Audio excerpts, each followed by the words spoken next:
¿Estás buscando una moto 250? No, yo nunca dije eso. Aquí te traigo el top más sabroso de las 250.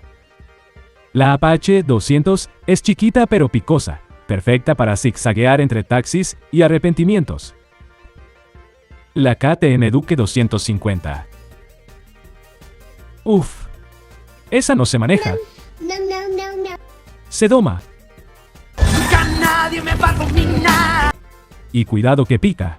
La CF Moto 250 NK parece salida del futuro, pero cuesta como si viniera del pasado. ¿Cómo así, perrito? ¿Y tú con cuál te quedas?